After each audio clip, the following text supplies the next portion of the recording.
नमस्कार दोस्तों, मैं आपका दोस्त और होस्ट हाजिर हूँ इंग्लिश के एक और लेसन के साथ और स्वागत करता हूँ आप सभी का आपके अपने चैनल पर जिसका नाम है कृष्णा इंग्लिश एकेडमी।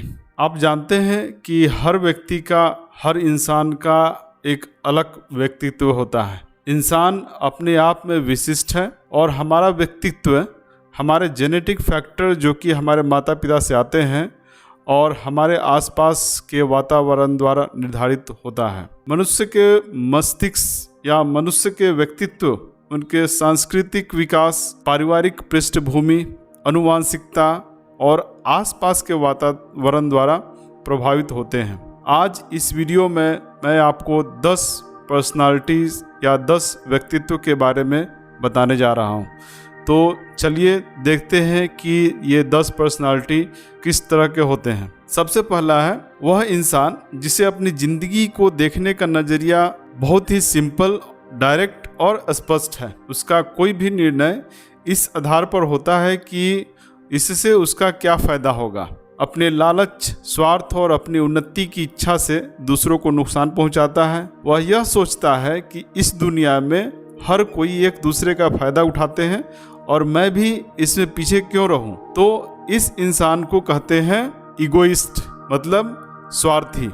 और इसको वाक्यों में कैसे उपयोग करेंगे, जैसे कि lawyers who only discuss their winning cases seem to be an egoist since they do not talk about their losses. मतलब कि जो वकील सिर्फ अपने जीते हुए केस के बारे में बात करते हैं और अपने हारे हुए केस के बारे में नहीं बात करते हैं, वो स्वार्थी कहलाते हैं, स्वार्थी होते हैं। चलिए, दूसरा पर्सनालिटी है वो है अगर कोई इंसान सिर्फ अपनी बात करता है, अपनी एक ही तरह की बात को वह कई बार दोहराता है, सदा अपनी बड़ाई बढ़ा चढ़ाकर बोलता है, जैसे कि वह कैसे सोचता है, वह कैसे काम करता है, वह कितना अच्छा है और कैसे दुनिया की कोई भी समस्या को चुटकी बजाते हुए हल कर सकता है। इस तरह के इंसान को हम लोग बोलते हैं इगोटिस्ट, अहवादी, मतलब कि अहवादी। एग्जाम्पल आप इसको देख सकते हैं सेंटेंस में, कैसे इसको उपयोग करेंगे।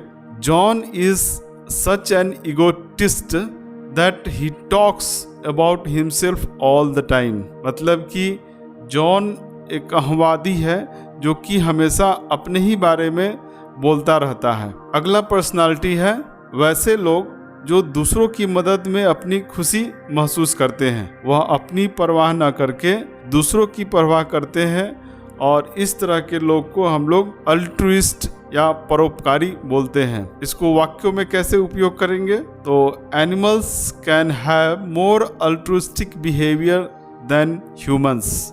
मतलब कि जो जानवर हैं उनके पास परोपकारी भावना ज़्यादा है मनुष्य के अपेक्षा।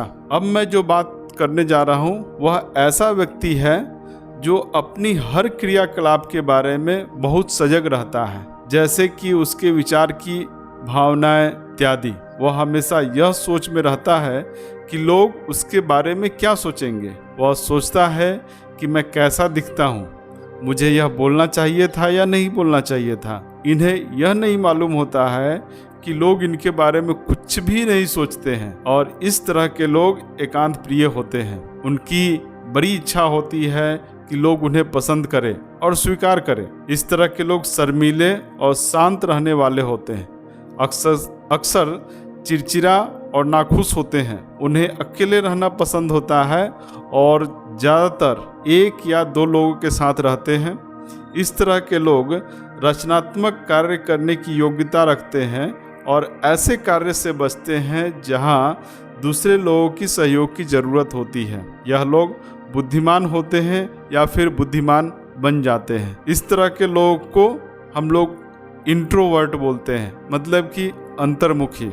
जेन is an introvert whose only hobby is reading. मतलब जेन एक अंतर्मुखी है जिसकी हॉबी हमेशा पढ़ने की है। अब हम चलते हैं अगले पर्सनालिटी की तरफ।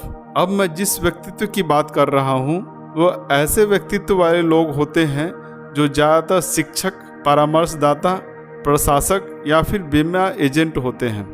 इस तरह के लोग दूसरों की समस्याओं में रुचि रखते हैं। यह पार्टी की शान होते हैं और अपनी क्रिया या फिर अपने गौरव के बारे में शंका नहीं रखते। ऐसे लोग ज़्यादातर साहस से लबरेज होते हैं। इन्हें लोगों के साथ रहना पसंद होता है। इनके विचार स्पष्ट और पूरा व्यक्तित्व सबको पता चलता है। ऐसे लोगों को हम लोग एक्सट्रोवर्ट बोलते हैं, बहिर्मुखी। I had been a very extrovert person living life to the full. मतलब कि मैं एक्सट्रोवर्ट बहिर्मुखी व्यक्ति था और अपने लाइफ को फुल एंजॉय करते हुए जी रहा था। जो हमारी अगली कैटेगरी है वो है वैसे लोग जो कभी तो बहिर्मुखी होते हैं या कभी अंतर्मुखी होते हैं।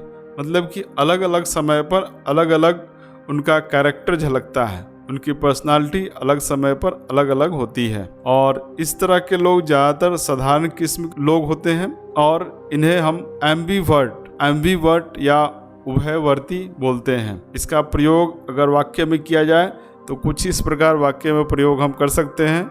If someone is in need of listener an ambivert can be the perfect person to pour your heart to.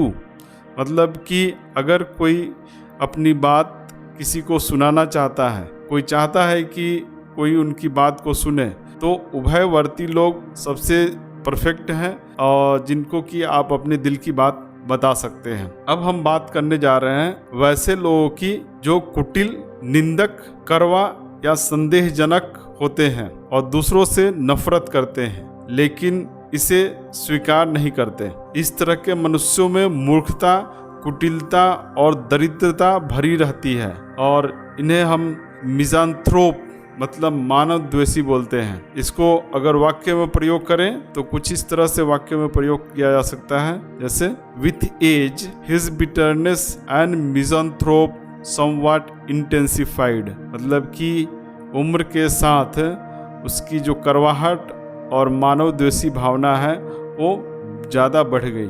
कुछ लोग अपने अतीत में नारी द्वारा विपक्ष या अपमानित होने की वजह से अपने चारों ओर नारी से प्रतिरक्षा कवच बना लेते हैं और संपूर्ण नारी से घृणा करते हैं।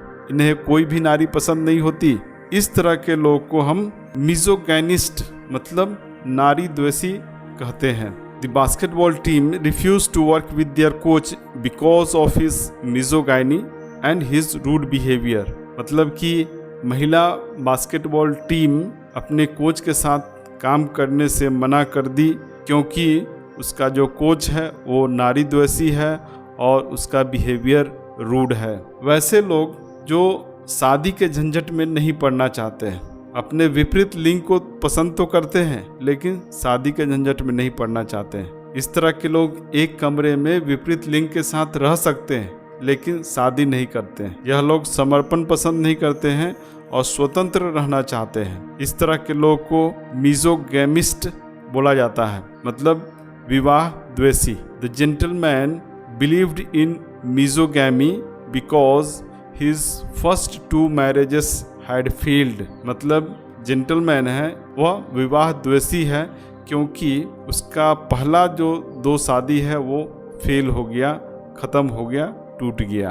अब मैं जिस व्यक्तित्व की बात करने जा रहा हूँ उनका मानना है कि आत्मत्याग, तपस्या और अकेले में चिंतन मनन ही अच्छी जिंदगी की पहचान है।